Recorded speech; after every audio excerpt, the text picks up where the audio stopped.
Apparently it's Rocky's day here at CU preseason camp, but Brian, we had a chance to talk to Carl Durrell again, and we both did our individual interviews. Again, it's just great to be able to get back out here, get back into the normal groove. With Carl Durrell, he was asked a couple questions about Shawn Turley. I'm telling you, when you ask a player about the strength coach, they're never going to say anything negative because there's repercussions if you do that. But when you ask them about Shawn Turley, their face really does light up.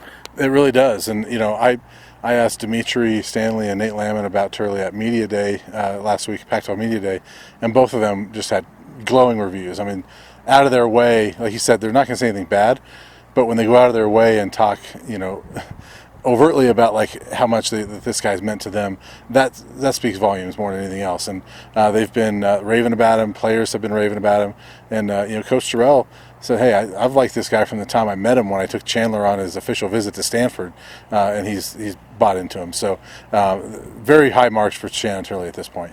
These first couple practices were in shorts. Obviously, you got to progress to be in pads, but these are important days in terms of getting the installation in because school's around the corner. It's a few weeks away, but once they start getting in there, it's tougher.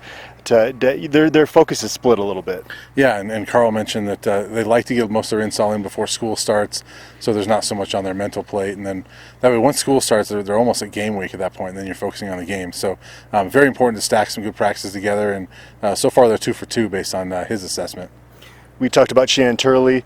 One guy that could really benefit from his program is Chris Miller. The poor guy has had horrible injury luck since he's been here. He's healthy. He was almost back last year before the season ended, but couldn't play in the Alamo Bowl. He's healthy, had a full off season. We got to be unbiased in this role, but if there's a guy you really want to root for, it's got to be Chris Miller. Yeah, I love Chris Miller. A great kid. I've always enjoyed talking to him, and I root for him big time because he's got such good talent, and every time he gets out there and starts to flash it, he gets hurt. And it's interesting you mentioned Turley could play a role in his recovery. When I talked to Chris Wilson this summer, I asked about how's Chris Miller doing, and he instantly started talking about Turley and the impact that Turley can make on it for a guy like Chris Miller, and he has made an impact. So you want to see that carry on into the season, obviously, but it sounds like Chris Miller is doing well right now, and hopefully that continues because I think he's I think he's an X factor. I think he's a guy that, if he's healthy, makes this defense better. I understand why he's not a guy that a lot of fans are going to be talking about just because they have not been able to rely on him, but he really is.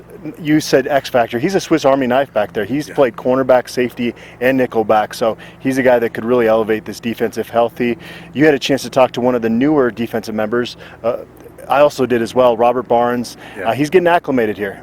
Yeah, and he's another guy like Chris Miller that he can play a lot of different places. And Robert Barnes is impressive. I mean, he's a guy that he came in right away and became a leader. And I talked to him about that.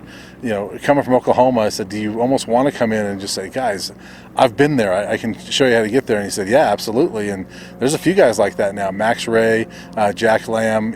All three of those guys have been in the CFP during their career. So Robert's one that he said he came in right away, and he knew Nate was down in the spring. And when he was recruited here, he was sort of challenged by CU coaches, help us change the culture here. And he kind of took that upon himself, and he feels like that's helped him earn some respect. And then also by going out and working hard every rep, every play, things like that. And so it sounds like he's done a great job earning some respect and becoming a leader on this defense. Because he's versatile, he moved around when he was at Oklahoma. He said here he's got to be versatile, but it's more of a set role, that Mo linebacker position that requires that versatility. He mentioned Zephaniah Mahea, a true freshman that came in the spring, as somebody that came in really quiet. I don't think we're going to see a lot of him on the field this year, but said that he's got a bright future here. Yeah, and there's a lot of young guys on this team that I don't think we're going to see a lot of this year, but have a bright future. I think that the staff is doing a good job of building some of those young guys, and Zephaniah is a guy that you learn under a Robert Barnes, under Nate Lamon, John Van Diest, Jack Lamb. I mean, all these guys have been around a while. That kid could be pretty good here in a couple of years. What about Brady Russell? You had a chance to talk to CU's top tight end. Yeah, he said that not only is he 100%, he said, "I'm 110% because I feel better than I did last fall." So he's really excited. I mean, brought a lot of energy to the team even when he was out last year. He said, I mean, that's just who he is. A lot of fans, they don't see it on TV, and they weren't at the games last year, but he's a guy that pregame, he's dancing around. I mean, he's bringing a lot of energy. He's pumping up guys on the sidelines, and he sort of enjoyed that role, but he's happy to be back in it and full go and ready to play, and he's excited. Carl Durrell was also mentioned. Alec Pellet, tight end, is somebody that's standing out there. He mentioned Caleb Fourier, who had a nice spring.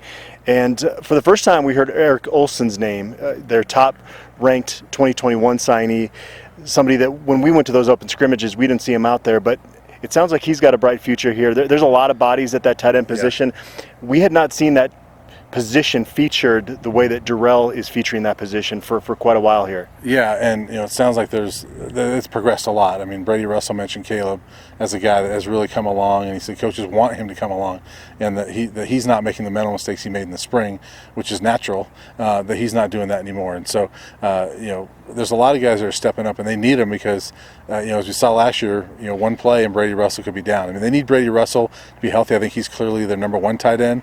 But if he goes down again, they've got to have other guys. Even if he's healthy, they need other guys that can come in and play well. And it sounds like they're starting to develop that. Even Nico Megri got a shot out there. He's slimming down, it sounds like. All right, that's day 2 in the books. We'll be back tomorrow with more analysis.